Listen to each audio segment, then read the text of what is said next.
Any questions? Toilets are not separated and there is no wall in between that one. And when you're doing the wudu, you have to say certain zikr when you're doing the wudu dua and everything. You can do that except, when you remove your clothes to sit down and take urine or something. Urinate. Yeah, I know that the fatwa according to Mufti Ibrahim Desai as well is that if you have a washroom, not like here, for example, let's say you're washroom with a toilet and with a sink. The sink area will not count as quote-unquote the bathroom. This is what you're saying. It's the toilet that will. But out of respect, what you should do is just cover the lid of the toilet and then use the sink and then consider that to be, you're not in the washroom. So the normal dhikr that you would make while making wudu, you'll actually make it. That's the current fatwa. Assuming that that place is not completely soiled. Some people just don't take care of their bathroom at all. It's just completely soiled. Assuming you're relatively clean about your bathroom, the toilet will be one area. So as you sit, you'll make that dua, Allahumma inni a'udhu bika min al-khubuthi wal khaba'ith. And as you get up, you'll make the dua, Ghufranak. And then when you go to the sink, you can make all the various adhkar that you normally make for the sake of wudu, like what we spoke about, the dhikr and the various remembrance of Allah, and then the shahada afterwards. All that can be done with your tongue while you're standing in front of the sink.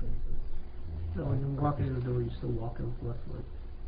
When you walk, technically, if you're going to do it that way, then when you walk in, what you'll do is when you walk towards the toilet, you'll walk with your left foot first.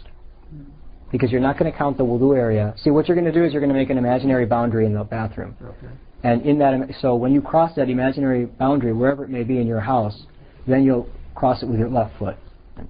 And that kind of makes things nice. With that 50% exemption, you have to still try? Yes. If you know that you have impurity on you. It doesn't matter what size? It doesn't matter what size. If you know you have impurity, you have reached the state of yaqeen where you're sure you have impurity, it is makruh to pray with that impurity on you. I have been told, as I recall, that color is not an issue. Like if you wash it and wash it really well, and the color is still there, then that doesn't matter. That's correct. So staining doesn't matter. But, for example, let's say you have blood on the shirt. You washed it once. If the stain removed, then you have to go to 3 times, according to the sunnah. So you'll do it once and you didn't remove the athar, but then you do it second time, third time, you still see a stain, then you're done. You've scratched it, you've made sure you got it very clean, you did the best you can. The third time purifies it when you can't remove it. Or if you can't see it or you can't remove it, the third time purifies it. If you do see it and it goes away, it goes away. In the same way, now another very interesting thing to think about is dry cleaning, right? Because dry cleaning, what it'll do is it'll remove the stain.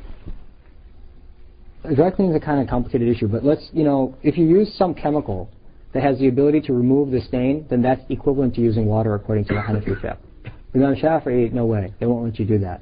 But let's say you have a little bit of blood on the edge of your shirt, and you take vinegar and you remove all the blood in one washing, including the stain, because vinegar will actually pull out the stain.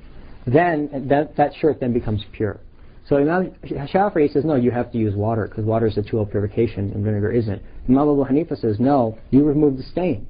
So then Imam Abu Hanifa comes back and says, look, if I have a shirt and there's blood on the edge, and I take a pair of scissors and I cut the edge of my shirt, and the blood is now there, and the shirt is on the away from it, is my shirt pure? The answer is yes, right? So Imam Abu Hanifa argues vinegar is just a chemical scissor in a way. Vinegar is equivalent to cutting away. It's a chemical scissor which cuts away the blood. So you can look at it that way. So that's why we permit in the use of, if you use a chemical to remove a stain, and the stain is removed by that chemical, we permit that as a means of purification within the Sharia, within the Hanafi madhab. So that's the answer for dry cleaning, for example, where they don't use water, right? They use other chemicals. And dry cleaning is a little more complicated because sometimes they use a vat of chemicals which could be polluted with other things, and so the chemicals themselves may be impure. So you want to be careful about dry cleaning. But I don't want to go into too many details here. You can talk to your local ulama about it. But the point is the point is that when you have visible impurity, removal of the impurity counts as purification. And when you can't remove the stain, or you cannot see the impurity, then you've got to go 3 times with wringing. And the third wringing has got to be a good one in order for it to count.